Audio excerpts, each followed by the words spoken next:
Que Dios les bendiga, amados hermanos, bienvenidos, qué gusto tenerles a todos ustedes esta hermosa mediodía ya de domingo, alabando, bendiciendo el nombre de nuestro Dios y Salvador Jesucristo y conviviendo, disfrutando cada momento de estar acá juntos y ahora meditando en la bendita palabra del Señor. Bienvenidos todos los que nos visitan por primera vez, en unos minutos más les reconoceremos y celebraremos con ustedes que nos hayan acompañado, pero gracias a Dios por la oportunidad que se han dado de estar acá y la oportunidad que nos brindan a nosotros como iglesia de ministrarles, de atenderles en este día especial en la práctica de nuestra fe, o aquellos que incluso vienen buscando una fe. Así que bienvenidos, están en el lugar correcto. Amén. Empezaré con ustedes en este día una serie de mensajes que he titulado Verdad Absoluta. A través de esta serie de mensajes, hermanos, vamos a encontrar en la Escritura respuesta a dos preguntas muy importantes. ¿Qué creemos y por qué lo creemos? ¿Qué es el cristianismo? ¿Qué representa ser cristiano? Ahora que soy cristiano, ¿qué creo? ¿Y por qué lo creo? La fe cristiana, amados hermanos, no es una fe ciega. Dios nos ha revelado claramente el significado de la fe y encontramos en ella la verdad que necesitamos. El cristianismo a través de la historia, hermanos, ha ido tomando diferentes formas. A través de la historia hemos podido ver el desarrollo de la iglesia, el crecimiento de la iglesia, desde la iglesia primitiva, la cual oficialmente nace en aquel día de Pentecostés, cuando Jesús les dice a los discípulos: vayan por todo el mundo, hagan discípulos, enseñen en todas las naciones. La traducción más correcta sería a todas las etnias. Vayan y enseñen lo que aprendieron de mí. Dice, pero espérense en Jerusalén hasta que haya venido sobre ustedes el Espíritu Santo. Esa es, hermanos, la principal instrucción. ¿Por qué? Porque el cristianismo, la obra de la iglesia cristiana, no depende de la fuerza de los hombres. No depende de nuestra inteligencia, no depende de nuestras estrategias, sino del Espíritu Santo obrando a través de nosotros. Amén. Y entonces en Hechos capítulo 2 encontramos el nacimiento de la iglesia. Aquellos 120 que estaban en el aposento alto cuando el Espíritu Santo viene sobre ellos, y entonces enseguida los encontramos predicando el evangelio, y aquel día dice se convirtieron 3,000 y después 5,000, y así fue la iglesia tomando forma. En los tiempos de Constantino, el cristianismo se convirtió en una religión oficial, y ahí empezaron los problemas. Ahora la iglesia tenía la opción, la libertad de reunirse en un templo. Antes de eso era solamente en casas, en los caminos, en reuniones informales. Así se reunía la iglesia. Pero en los tiempos de Constantino, que considera el cristianismo una buena práctica de vida, lo hace oficial. Y entonces dice, ahora todos van a ser cristianos. Y se empiezan a introducir filosofías, enseñanzas equivocadas. Por ejemplo, a alguien se le ocurrió, si el cristianismo es la religión verdadera, pues entonces vamos bautizándolos desde niños, para que cuando ya crezcan, pues ni modo, ya eres cristiano, ¿verdad? Y entonces se introduce el bautismo de niños como tal, con esa intención, ¿verdad? Para que desde que nacieran dijeran, no, pues yo ya soy cristiano porque de pequeño mis papás me bautizaron en el cristianismo. Y entonces la iglesia se empezó a formar de una manera mixta. Personas creyentes en el Evangelio y personas que tradicionalmente estaban ahí. No entendían nada, simplemente les dijeron, tú eres cristiano, ¿verdad? Y entonces empezaron a adoptar ciertos nombres. Luego dijeron, es que la iglesia de Cristo es la iglesia universal. Pues como somos universales, pues somos católicos, ¿verdad? Católico significa universal, ¿sí? Entonces ahora la iglesia cristiana empezó a ser conocida, ya no como en un principio, que nos llamaban los del libro, los cristianos que dicen Antioquía se les llamó por primera vez, ¿verdad? Que eran en realidad pequeños cristos, ¿sí? Y después se acuña el mote cristianos, ¿verdad? Y ahí va, y ahora está la iglesia cristiana en los templos, que ahora tienen una denominación ahí. En el 1517, Martín Lutero es la cara de una reforma, es la voz de una reforma. Él llevó o le dio voz a las enseñanzas de muchos teólogos dentro de la iglesia cristiana que tenía en sus puertas el título católico, ¿sí? A donde habían llegado prácticas ya de todo tipo, filosofías, hermanos, tan variadas como variado era la membresía. Entonces llegaba alguien ahí, bueno, yo pienso que además esto estaría bien. Y oye, y aquí dice que la oración de los santos, entonces ahora es esto, y ahora es aquello. Oye, ¿y qué tal que también María ascendió? ¿No? ¿Y qué tal que también esto? Y empezó, hermanos, a convertirse aquello en una verdadera fiesta doctrinal. Así que fue necesaria la reforma, donde teólogos dentro de la misma iglesia dijeron, eso no está bien. La salvación no puede ser por obras. Y entonces Martín Lutero levanta la voz, uniéndola de muchos otros, diciendo, es solo por gracia. Y entonces, al interior de la iglesia, viene una persecución.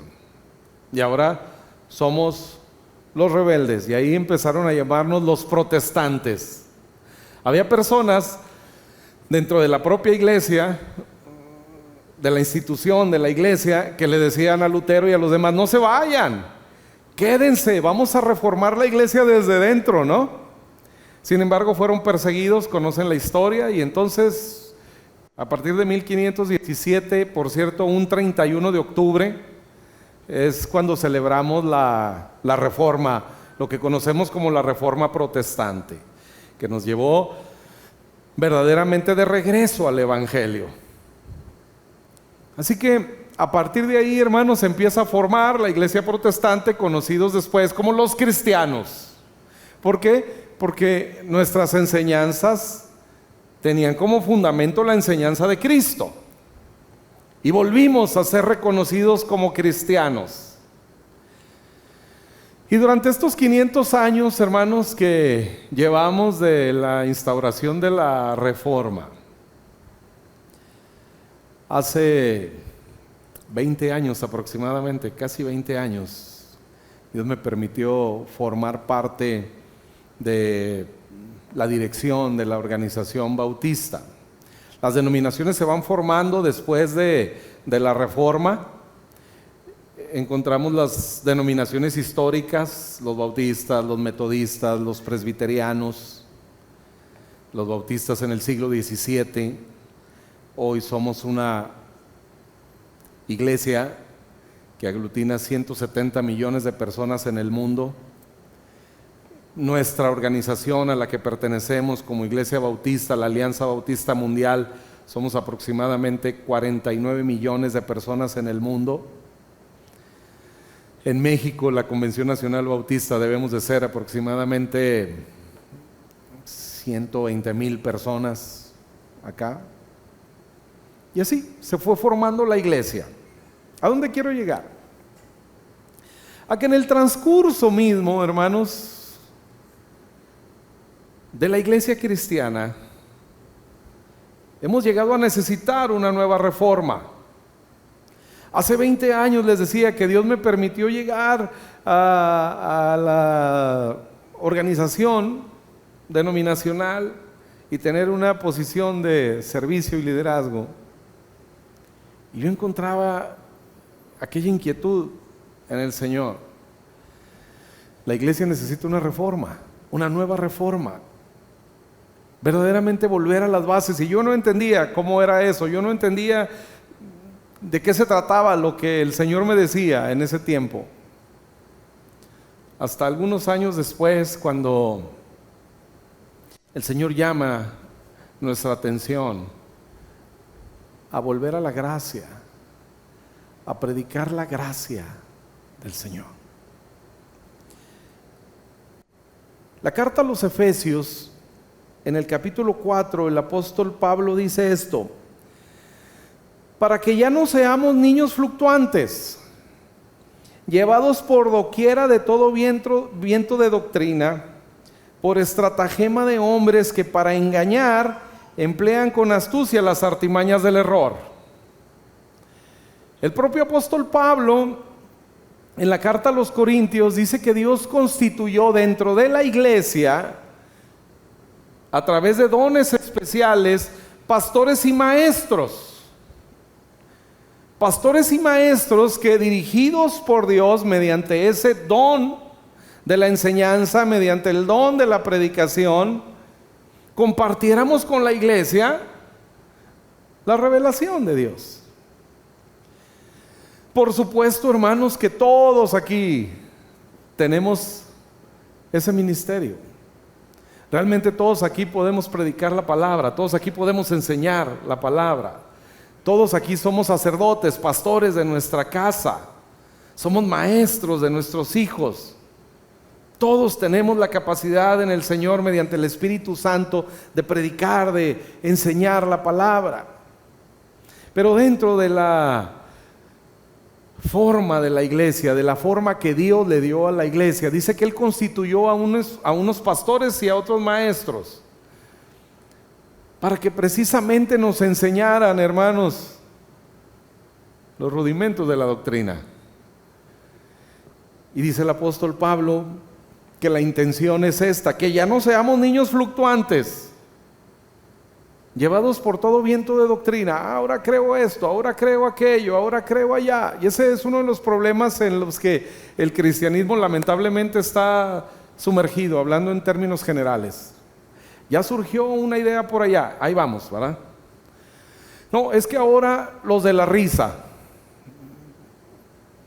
En 1940, finales de los 40, surge el movimiento carismático, la iglesia pentecostés, los dones del Espíritu, el hablar en lenguas y todo aquello. Y entonces la iglesia cristiana se escinde, se divide en esas dos corrientes, ¿sí? Los conservadores, los tradicionalistas y los carismáticos, ¿sí? Y siguen viniendo y siguen llegando ideas y filosofías. Y de pronto, oye, no, pues aquel por medio de la risa, ¿no? El espíritu de la risa y el espíritu de no sé qué. Y ahí vamos, ¿no? Ahora para acá y ahora para allá y ahora aquí y al rato ya no sabemos. Y en este punto, hermanos, volteamos y usted dice: ¿qué es el cristianismo? ¿Qué es la iglesia cristiana? Y nos quedamos, pues no sé, porque unos enseñan una cosa, otros enseñan otra cosa, otros tienen esta práctica, otros tienen esta idea, otros a través de estas estrategias. Y entonces, hermanos, es una verdadera fiesta. Por eso la necesidad, hermanos, de estudiar las Escrituras. ¿Qué es el cristianismo? ¿En qué creemos los cristianos y por qué creemos esto? En Colosenses, el apóstol Pablo dice en el capítulo 2, el verso 8: mirad que nadie los engañe por medio de filosofías y huecas sutilezas, según las tradiciones de los hombres, conforme a los rudimentos del mundo y no según Cristo. Y aquí fue nuestro error. Empezamos a considerar las ideas, las estrategias de los hombres del mundo como estrategias para la iglesia. Es que si queremos crecer, hermanos, yo he escuchado conferencias pastorales donde nos han puesto como ejemplo a Bimbo, a Coca-Cola, que al ranchito donde lleguemos allá encuentras unos pingüinos y una coca, ¿no? Y que así deberíamos de ser. Entonces sería mercadotecnia, sería cadena de suministros, ¿sí? ¿De eso se trata la iglesia? No es eso el cristianismo. Sin embargo, en algún momento nos pareció interesante. Oye, sí es cierto, vamos poniéndole a la iglesia visión, misión y metas. Y ahora fueron ideas de hombres. Y empezamos a perder el rumbo, hermano. No, pues ahora píntale así, ahora esto de este color. Y ya nos perdimos. Así que hoy, hermanos, verdaderamente vemos el cristianismo como un monstruo de 1000 cabezas. ¿Quién tiene la verdad? ¿Es verdad esto? ¿Es verdad aquello? Estoy en la iglesia verdadera. Oye, es que allá fui y sentí muy bonito, pero ¿es la verdad? ¿Es la verdad? Sí, se puede sentir hermoso, puede salir súper motivado, pero ¿es la verdad? Por eso esta serie de mensajes, para que por la Escritura, hermanos, podamos entender y saber qué es el cristianismo, creerlo, vivirlo y disfrutarlo, porque vamos a aprender cosas maravillosas, aunque debo advertirle, hermanos, que algunas cosas le van a sorprender. Algunas cosas que usted ha pensado que son el cristianismo, vamos a encontrar que no tienen un fundamento bíblico.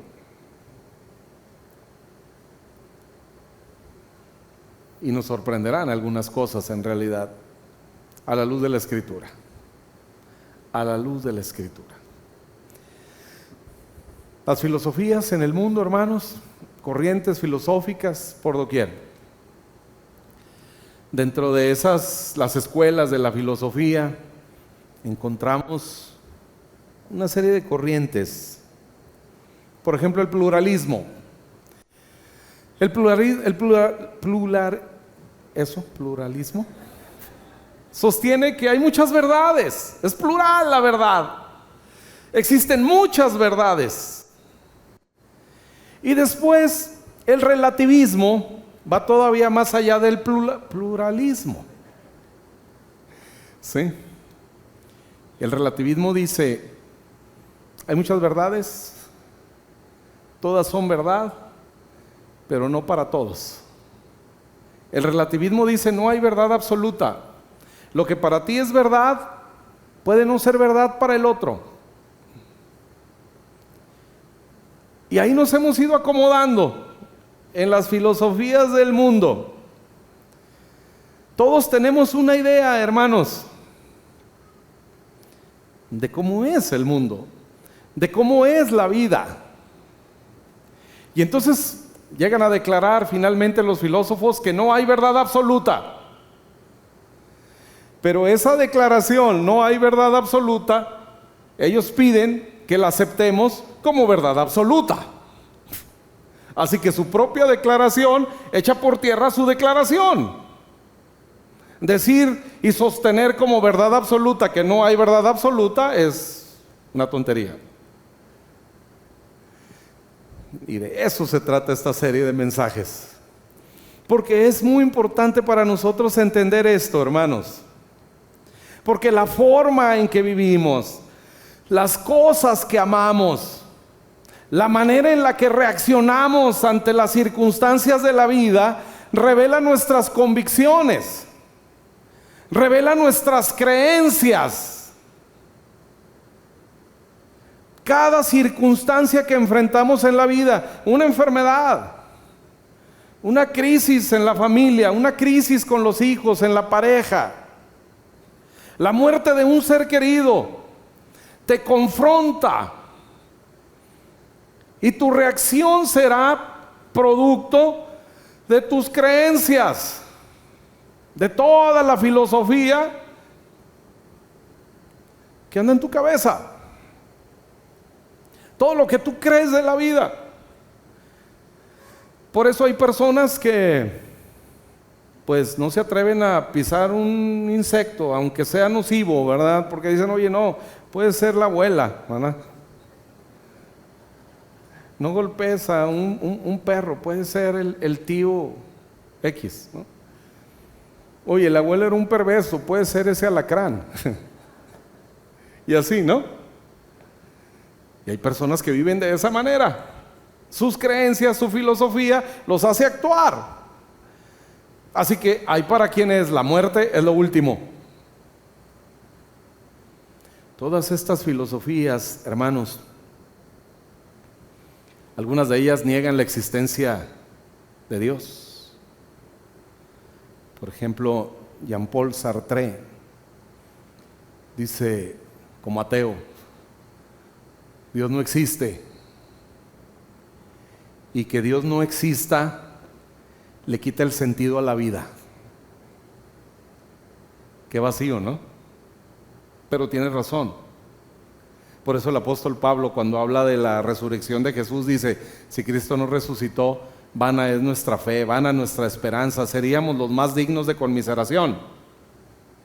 Lo que Sartre realmente quiere expresar en su ateísmo, dice, Dios no existe, pero quisiera que existiera.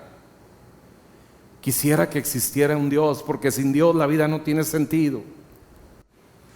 Todas las filosofías, hermanos, buscan dar respuesta a esas preguntas existenciales. ¿Quién soy? ¿De dónde vengo?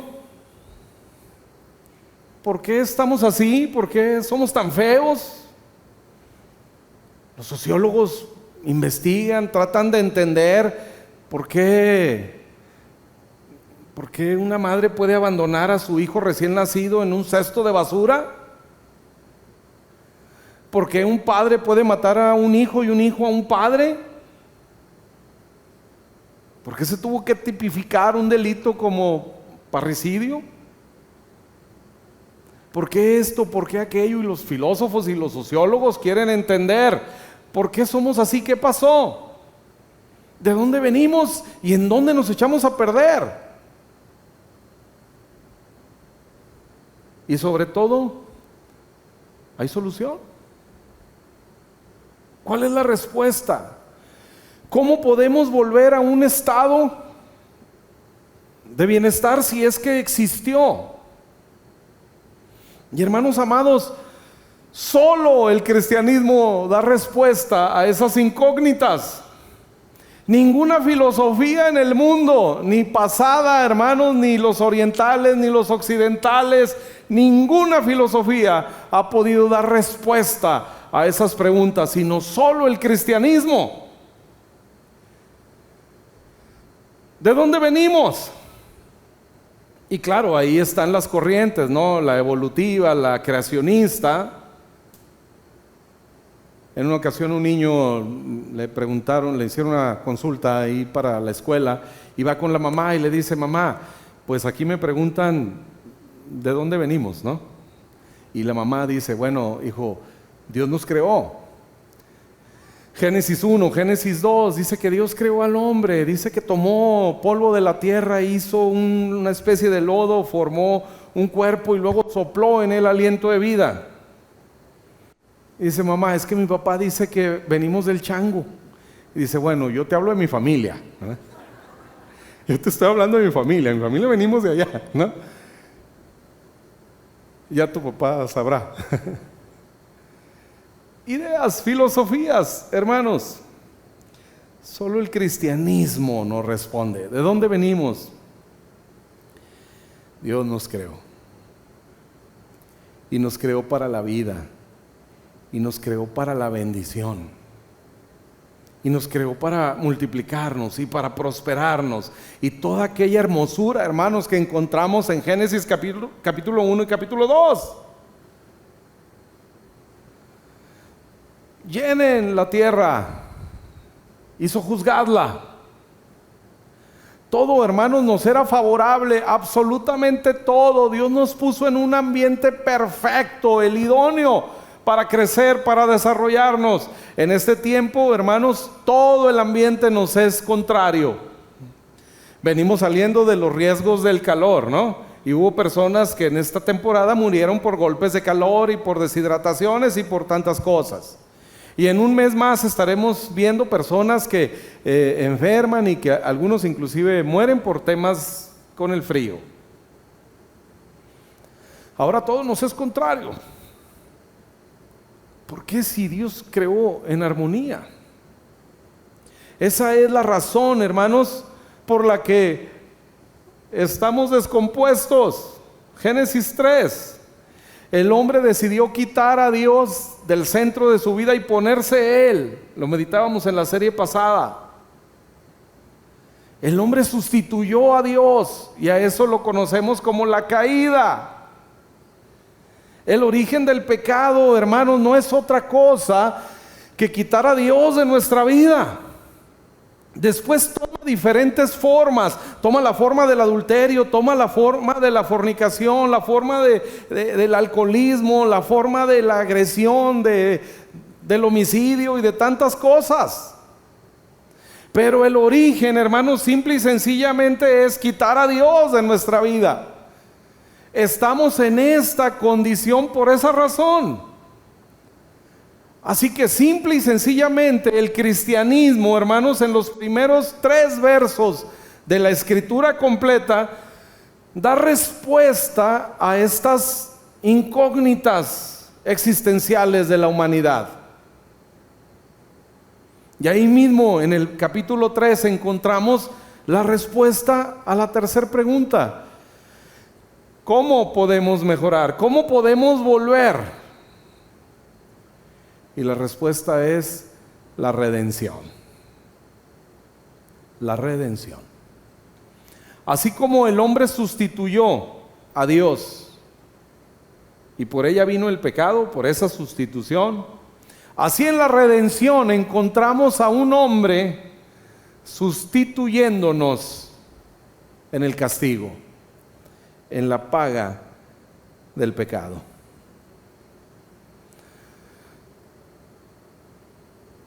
Hemos hablado de lo general, la historia de la iglesia, un breve recorrido por ella, para que entiendan dónde estamos ahora, un poco de dónde vinimos, ¿no? Pero, ¿qué pasa, hermanos, cuando mi universo colapsa? Cuando mi mundo se cae a pedazos. ¿Qué pasa cuando enfrento la realidad de la vida que me confronta con la muerte de un ser querido, con quien tal vez no alcancé o no pude o simple y sencillamente no acepto su partida? ¿Qué pasa, hermanos, en el mundo de una persona, en su fuero interno, cuando todo a su alrededor está incendiándose? Cuando el matrimonio parece que no va más, o cuando incluso has perdido un matrimonio y una familia. ¿Qué pasa cuando caminas por la vida y nada tiene sentido? Cuando te levantas un día más, vamos a trabajar. ¿Qué vas a hacer? Lo mismo que hice ayer. Exactamente lo mismo. Para llegar al final del día, hermanos, y sentirte igual de incompleto, sentirte igual de vacío. ¿Cuál es la respuesta? Juan 14:6. La respuesta es Jesús. En Juan 14, Jesús responde a todos los que desesperadamente estamos buscando sentido a la vida. Jesús responde a todos aquellos que necesitamos resolver la vida. Y Él dice: yo soy el camino.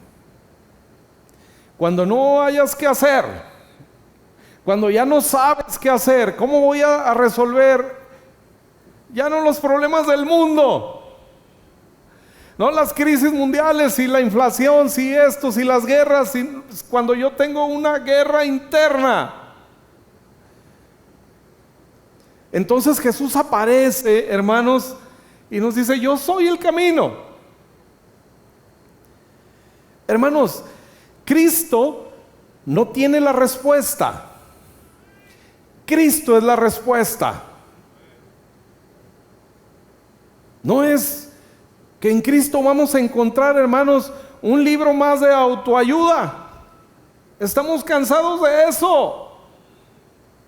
Ya fue y vino Mandino, ya fue y vino, no sé, tantos otros, ¿no? Robbins y todos los demás, que nos han enseñado qué hacer. Ya la psicología, ya la filosofía, ya la sociología han aportado sus opiniones y su esfuerzo, y nos han dejado igual de vacíos, nos han dejado igual de perdidos. Por eso es que cuando volteamos a ver a Jesús, hermanos, debemos entender que no nos dará la respuesta, sino que Él es la respuesta. Yo soy el camino.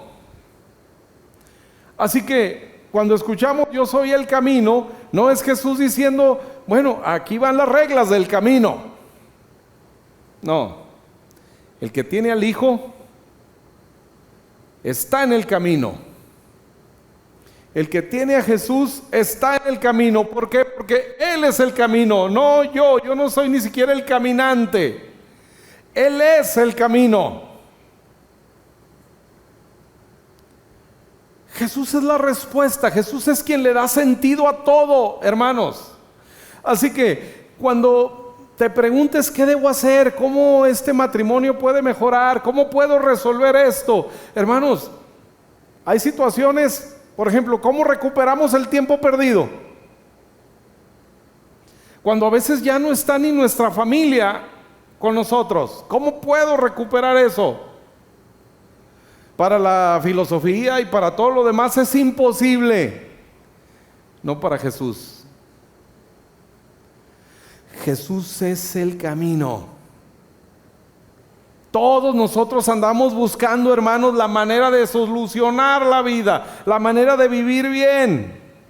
Por eso les digo, en las librerías vamos a encontrar muchísimos libros de autoayuda, porque todos andamos buscando un camino. Todos andamos buscando una manera. Es una de las preguntas más recurrentes que en consejería he recibido. ¿Cómo le hago? ¿Qué debo hacer para resolver esta crisis? La respuesta es: nada. No hagas nada. Cuanto más hagas, más vas a complicar las cosas. Jesús es el camino. Jesús es la verdad. La única verdad que podemos reconocer como absoluta, porque la verdad, hermanos, del cristianismo no es un concepto, no es ni siquiera una doctrina. La verdad es una persona. Juan dice en su evangelio en el capítulo 1: gracia y verdad vino en Jesucristo. Así que una persona que verdaderamente existió, Jesús, el Hijo de Dios, que habitó entre nosotros, hermanos, Él es la verdad absoluta. Él es el cristianismo. El cristianismo, hermanos, discúlpeme, no son reglas, no son metodologías. El cristianismo es una persona. Jesús, Él nosotros.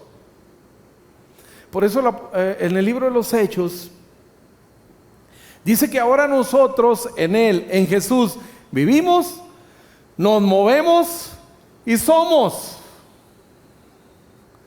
Es Jesús, hermanos, el que le da el verdadero sentido a la vida.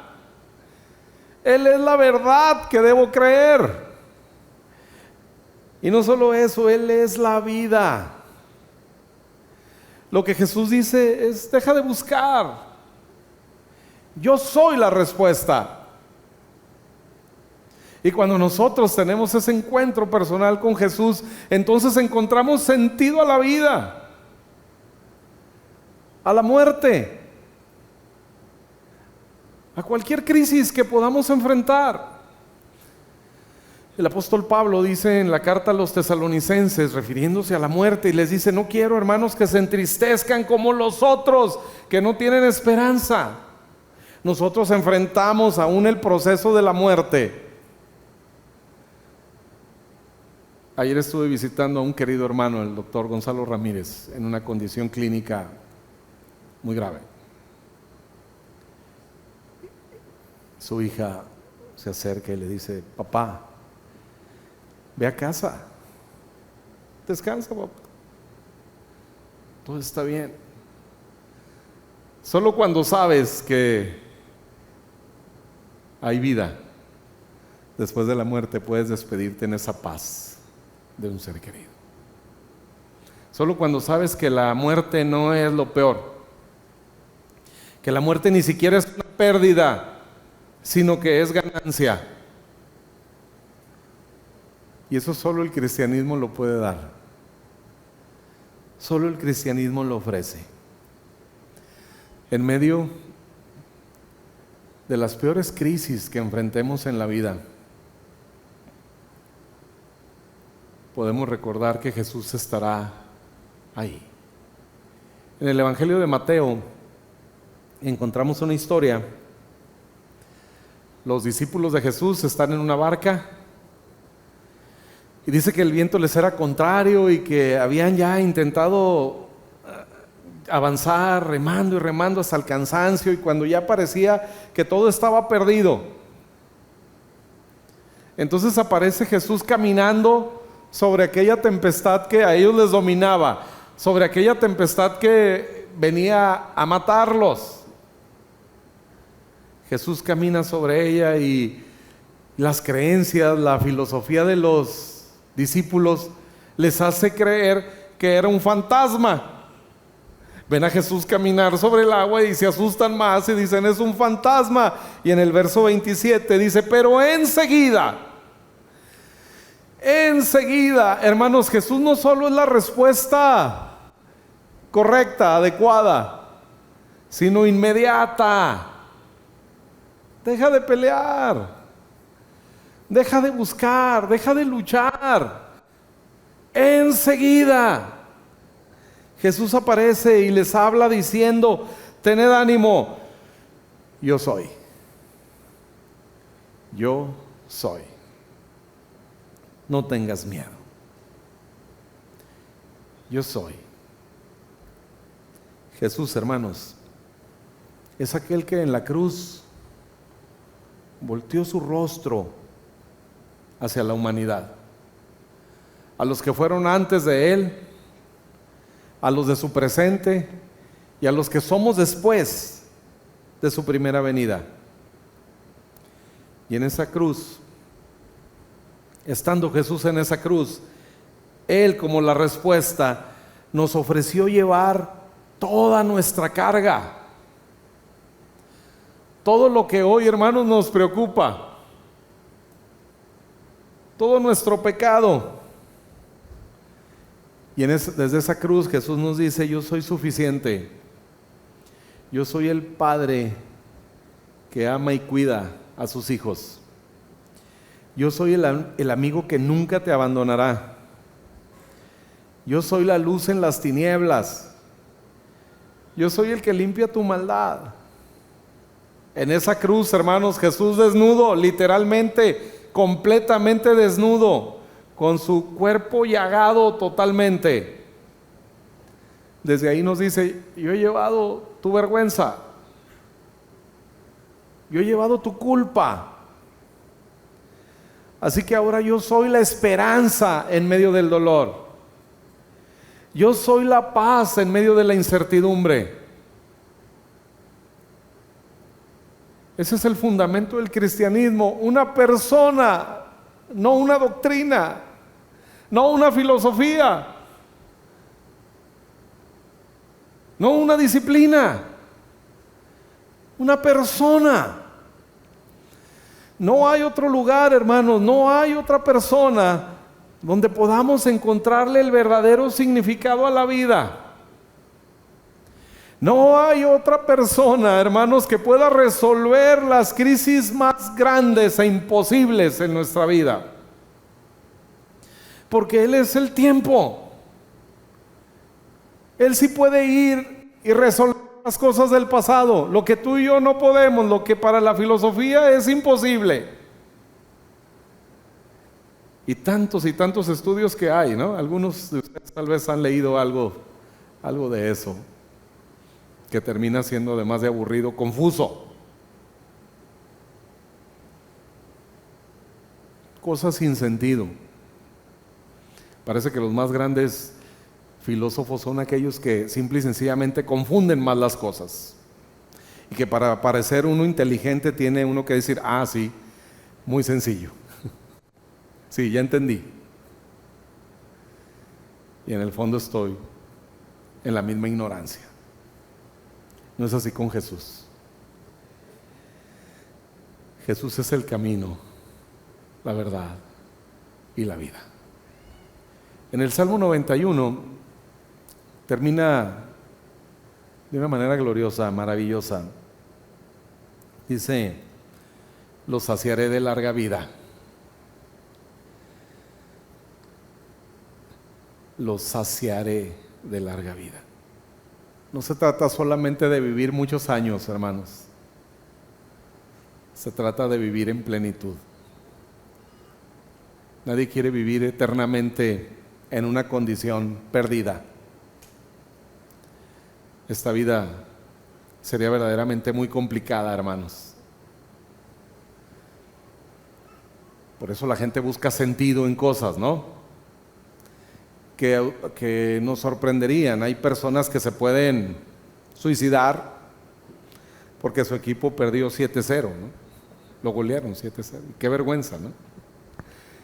Ya no quieren volver a ver fútbol. Ya no quieren volver a esto. Hay personas, hermanos, que simple y sencillamente porque no les pagaron una factura, le quieren quitar la vida. Porque no les otorgaron el crédito, porque esto, por aquello.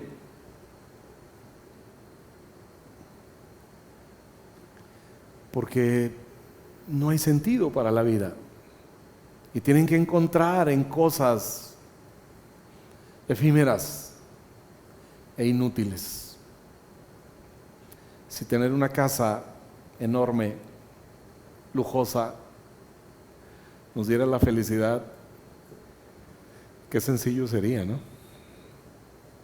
Si nuestra plenitud dependiera del coche que manejamos, de la ropa que vestimos, qué sencillo sería. Para al final darnos cuenta que es igual de vacío. Por eso, hermanos, la respuesta es aún mejor y aún más sencilla. Porque todos ustedes saben que en realidad no es tan sencillo tener una casa así. Tener el carro de los sueños, la casa de tus sueños y todas esas cosas. Todos acá sabemos que lo único que no es sencillo, ¿verdad? Y que te vas a pasar la vida buscando conseguirlo, y cuando lo consigas, que serán los menos, te vas a dar cuenta que no era lo que necesitabas, que vas a estar igual de vacío que antes. Pero no así los que encontramos en Jesús la respuesta. Porque Él, hermanos, además de darnos larga vida, nos da satisfacción, nos ofrece plenitud. El cristianismo, hermanos, es una persona, y el cristianismo se vive gracias a la obra de esa persona. Por eso les digo siempre, con el debido respeto, si tú estás escuchando un mensaje y puede ser el predicador del momento, el que tiene más seguidores, el que tiene más vistas, el que esto, el que aquello, pero si han pasado 5 o 10 minutos y no te ha hablado algo de Jesús, discúlpame, hermano, estás perdiendo el tiempo. Puedes salir muy motivado, puedes salir hasta cierto punto reconfortado, pero si no te habló de Jesús, seguirás exactamente en la misma condición. Terminará el mensaje, volverás a tus cosas y necesariamente tendrás que volver a tomar esa carga llamada tristeza, llamada soledad, desesperanza, vacío, angustia y cualquiera que sea. Porque habrás disfrutado algo emotivo, pero no la respuesta. Es solo Jesús. Es solo Jesús. Lo saciaré de larga vida, dice, y le mostraré mi salvación. Y la palabra salvación aquí es Yeshua, Jesús. Así que la vida en plenitud, hermanos, está en Jesús.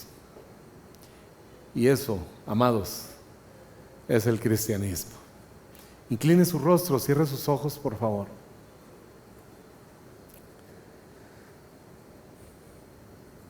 Tal vez alguien entre nosotros hoy necesita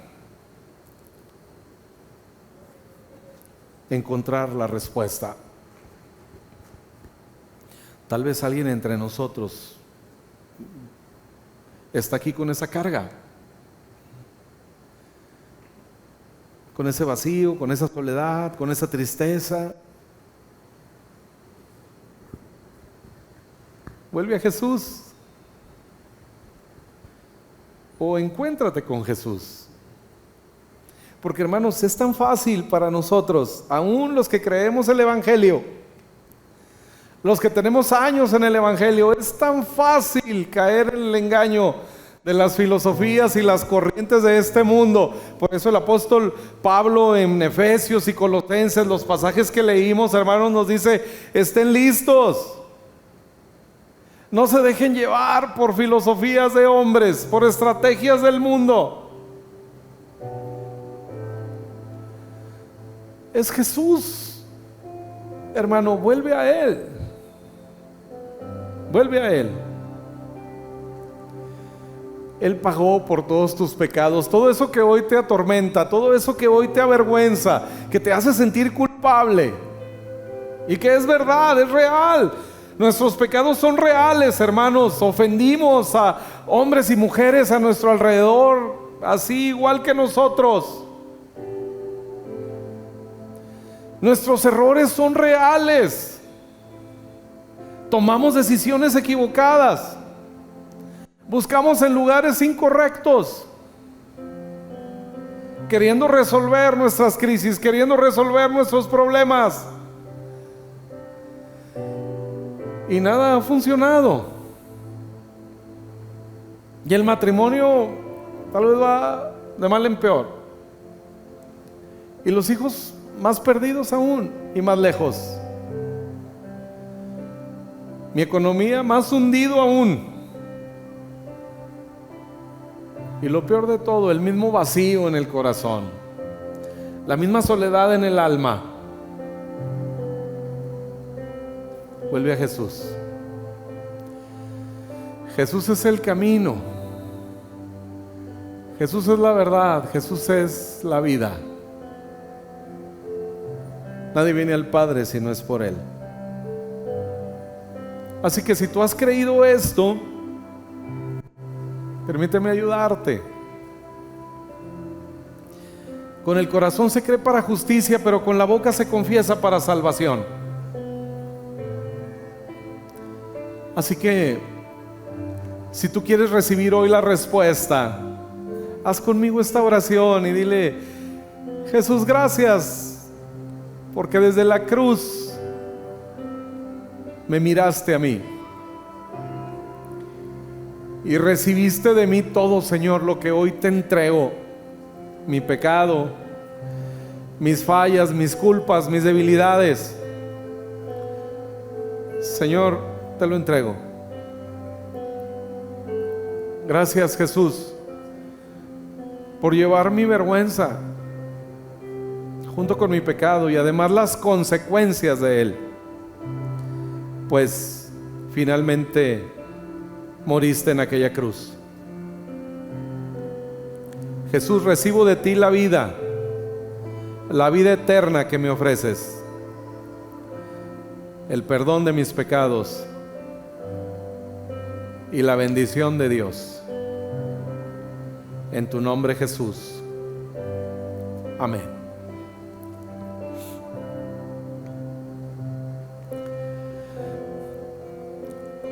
Hermanos, no hay nada más maravilloso en el mundo que Jesús.